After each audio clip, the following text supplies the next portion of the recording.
ہوں میں آگے چل کے بتاؤں گا کہ کس طرح سے ان الفاظوں کو مسخ کیا گیا. تو اس کے تو معنی ہوں گے کہ میں صرف اس کی معصومیت اختیار کرتا ہوں, کسی اور کی نہیں. اور یہ وہ اقرار اور اعتراف اور اعلان ہے کہ جو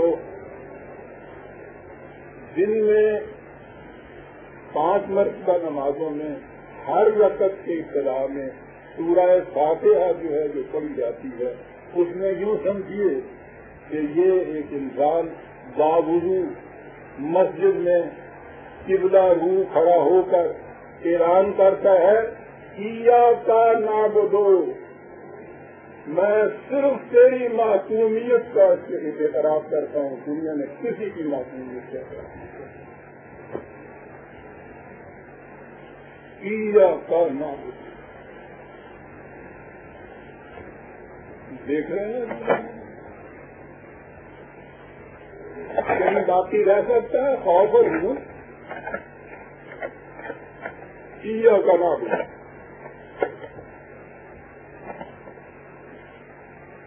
اسی لیے وہ کہتا ہے کہ تاب جو تیرے لاؤ اللہ داشتے باپ دلندہ رات نشان نہ گزارتے.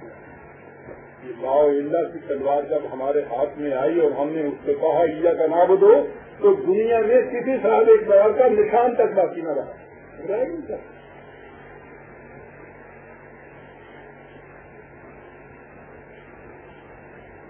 یہ جو میں نے عرض کیا ہے کہ یہ جو لفظ عبادت ہے اس کے معنی ہی معصومیت اختیار کرنا,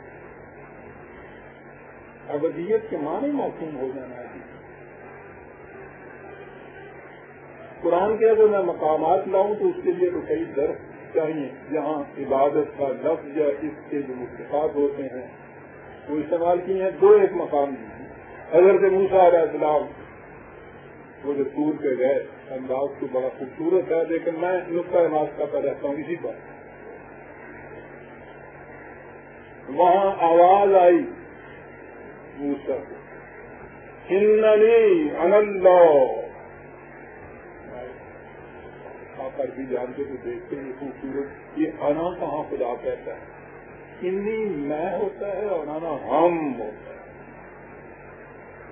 وہ جو عدالت کے سمن پہ لکھا ہوا ہوتا ہے ہمارے دستخطوں سے اور مغل عدالت سے جائے ہمارے. قرآن میں جہاں جہاں اللہ تعالیٰ اپنی رافت اور محبت کو بیان کرتا ہے یہی کہتا ہے, اور جہاں جلال ہوتا ہے وہ کہتا ہے آنند.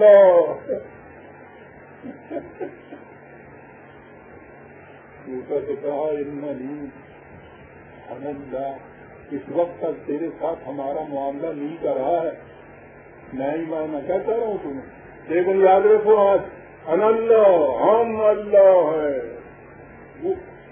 لا الہ الا انا. دیکھیں لا الہ کہاں آ رہا ہے, ہمارے سوا کوئی الہ نہیں, کسی کی حکومت نہیں کر سکتی. خود نہیں, صرف ہماری معصومیت اختیار کرو اور جاؤ فرعون کی طرف جو انسانوں کو انسان کا معصوم بنا رہا ہے, اس سے جا کے کہو کہ لا الہ الا اللہ. یہ تھا وہ جو پیغام انقلاب کیا تھا موسیٰ علیہ السلام کو فرعون کے طرف. آگے بڑھ کر ایک اور فرعون کے دور میں حضرت یوسف علیہ السلام قید خانے میں بیٹھے ہوئے ہیں. قید خانے میں تو محکومیت کی انتہا ہوتی ہے. قید خانے میں 2 اور قیدی ہیں, ان قیدیوں کو اپنے ساتھیوں کو وہاں وہ کہتے ہیں کہ یاد رکھو یہ ہمارے جسموں کو قید میں ڈال سکتا ہے, زنجیریں پہنا سکتا ہے, ہمارے دلوں کو قید نہیں کر سکتا. ہمارا ایمان یہ ہے کہ انل حکم الا للہ, حکومت کا حق صرف خدا کو ہے, کسی کو قید خانے کے ساتھوں کو قید نہیں. ہمارا اللہ تعبدوا الا ایاہ, میں نے وہی لفظ عبادت کہہ رہا ہوں. انل حکم, حکم صرف خدا کا ہے. اس نے ہم مجھ سے کہا یہ ہے کہ میرے سوا کسی کی عبادت نہ کرو. دیتا ہے تو حکم اور عبادت جو ہے تو آپ کر لیں. خود وہ مانے اپنے واضح کر رہی ہے، زیادہ تبدیل ہو گئی ہے۔ محکم نظام حیات یہ ہے کہ اس کے سوا کسی کی معصومیت اختیار نہ کرو، ولکن ناز کا یا لمون، اکثریت لوگوں کی وہ ہے کہ جو بات کس کو سمجھتے نہیں، انہیں پتہ نہیں ہے کہ خدا نے غلط کرم نہ بنی آدم کا، اس نے کہا تھا کہ تمام انسان شرط اور اتباع انسانیت کے اعتبار سے سب مساوات ہے، ایک جیسے ہیں، اس لیے اب کیا حاصل ہو سکتا ہے ایک انسان کو دوسرے انسان کو اپنا معصوم بنائے؟ یہی وہ چیز تھی جو نبی اکرم صلی اللہ علیہ وسلم نے آپ سے فرمائی، انما امرت ان اعبد اللہ، مجھے حکم دیا گیا ہے کہ میں صرف خدا کی معصومیت اختیار کروں، ولا اشرک به، اور اس میں کسی اور کو شریک نہ کروں۔ یاد رکھیے، خدا کی حکومت کا انکار سیکولرزم جسے آپ کہتے ہیں وہ تو کفر ہوتا ہے، لیکن اس کے نام سے انسانوں کے احکام کو منوانا خدا کے احکام کہہ کے یہ شرک ہے، اور شرک کفر سے بھی زیادہ سنگین جرم ہے۔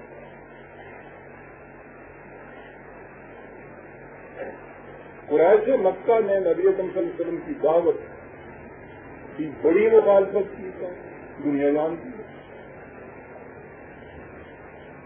یہ مخالفت جو ہے اس کی داستانیں تو ہمیں سنائیں گے ہمارے بھائی، یہ نہیں بتائیں گے کہ یہ مخالفت کیوں ہوتی، زیادہ سے زیادہ بتائیں گے یہ کہ رسول اللہ صلی اللہ علیہ وسلم ان کے بتوں کو برا کہا کرتے تھے، یہ تو اصولاً ہی غلط ہے۔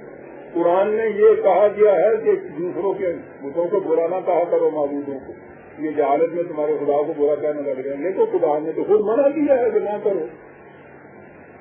یہ سارا کھانا ہے کہ رسول اللہ صلی اللہ علیہ وسلم ان کے بتوں کو گالیاں دیا کرتے تھے، اس لیے تو رائے جو تھے ان کو چڑھاتی تھی، بات تو یہ نہیں۔ اور اگر یہی تھی تو جب رسول اللہ صلی اللہ علیہ وسلم مکہ چھوڑ کے مدینے چلے آئے تھے تو ان سے تو واسطہ ہی کوئی نہیں رہا تھا، تو اس کے بعد وہ حملے کرنے کے لیے وہاں سے آ گئے، 7 سال تک کے لیے مسلسل لڑائیاں لڑتے رہے آگے۔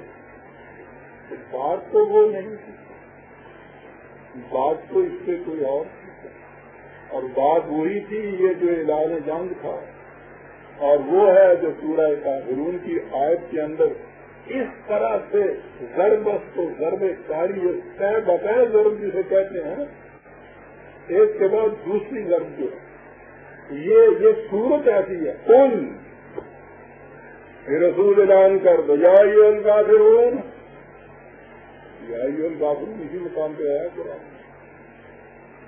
وہ جو انکار کرتے ہیں خدا کی معصومیت کا، ان سے کہہ دو یا ایھا الکافرون لا اعبد ما تعبدون، سن رکھو جن کی معصومیت تم اختیار کیے ہوئے ہو میں ان کی معصومیت اختیار نہیں کروں گا۔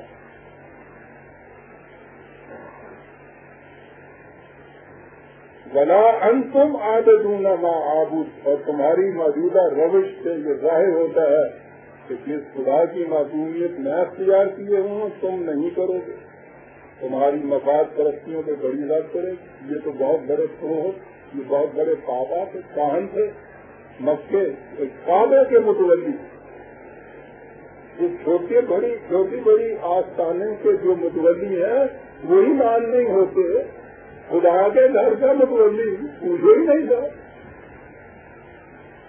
انہیں پتا تھا کہ یہ باقی نہیں رہے گی پاپا، یہ اس لیے کہا کہ مجھے معلوم ہے ولا انتم عابدون ما اعبد، تم یوں نہیں چھوڑنے کے، لیکن سن لو ولا انا عابد ما عبدتم ولا انتم عابدون ما اعبد۔ دیکھیے ایک آیت ایک صورت میں کس طرح دہرایا گیا ہے اعلان الٹیمیٹ، میں ان کی معصومیت اختیار نہیں کروں گا، اور ٹھیک ہے تم بھی نہیں کرو گے، تمہارے مفاد سے رد کرتی ہے، لکم دینکم ولی دین، تمہارا نظام زندگی تمہارے لیے، میرا نظام زندگی جو ہے وہ میرے لیے ہے، ٹھیک ہے، ان میں مفاہمت نہیں ہو سکتی۔ اس مقام پر سوال یہ پیدا ہوتا ہے کہ حکومت تو صرف خدا کی، معصومیت اسی کی، اور وہ تو کبھی سامنے آتا ہی نہیں، وہ کبھی سامنے نہ آئے